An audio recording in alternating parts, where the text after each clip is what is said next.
Thank you for joining me on yet another fragrance video. You probably see I've been pumping out quite a few of these recently, moving away from my more traditional travel videos and bits and pieces that I used to do, because fragrances have become, a real love for me over the last couple of years. Something I want to talk to you here about though is sort of clones, but in particular one clone, and that's the one you see in front of you. It's called Urban Element Stone, and it's from the UK high street chain Next.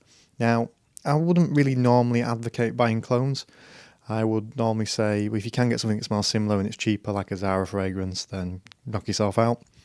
Bit bang for your buck, as we say. But the reason why I want to sort of single this fragrance out is because one of the most popular fragrances in the last few years has been Dior Sauvage. Most women, if you say, what fragrance do you like? They'll say, oh, get Dior Sauvage. You go into any perfume store, fragrance shop, etc. The girls behind the counter, they'll be like, oh, you got to buy Dior Sauvage. Like it's, life or death. And it does, it's a fragrance grown on me. I didn't like it particularly when it first came out. It felt a bit sort of bland. It didn't really do anything. It was just sort of, pure Imbrox in a few other bits and pieces, a bit kind of weirdly chemically. But it's grown on me. I do really like Dior Sauvage now. But I'm going to tell you, if you're looking to buy Dior Sauvage and you want to save a bit of money, say you're going to wear it for work every day, then why not consider this one in front of you, Stone from Next, because it smells pretty similar. I wouldn't say it's exactly the same, it's sort of the slight nuances, slightly different toned elements. It's slightly lighter, but it does still have fantastic longevity. That's one thing that you can say about Next fragrances. While they may not be particularly original because they copy a lot of other existing fragrances, they do actually last, which Zara fragrances don't often. So anyway, so this is one that I think you should maybe look at as a clone. I think it's probably the best Dior Sauvage clone that I've smelt. And just to prove that I'm not a complete cheapo, I do actually own Dior Sauvage as well.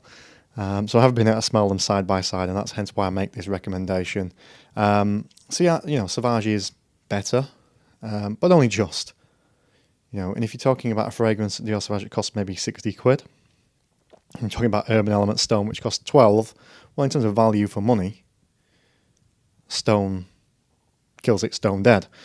Because the difference is not that great that it sort of covers a jump up in price of 40 odd pounds. If you were to say that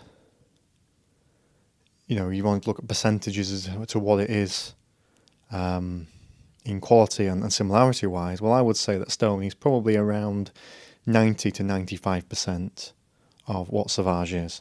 And unlike some other cheap clones that you can get from these dodgy houses that sell for like £1 in the,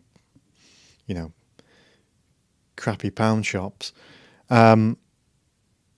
Stone doesn't have that horrible sort of irky chemical dry down that smells horrible and disgusting after a couple of hours. It really does smell like Sauvage and continue to smell like Sauvage throughout the day. So just a quick comparison there, just a little pointer if you do want to buy Sauvage, but don't want to spend so much money. So you want something maybe you can use through the day, through work, without dipping into your more expensive fragrances.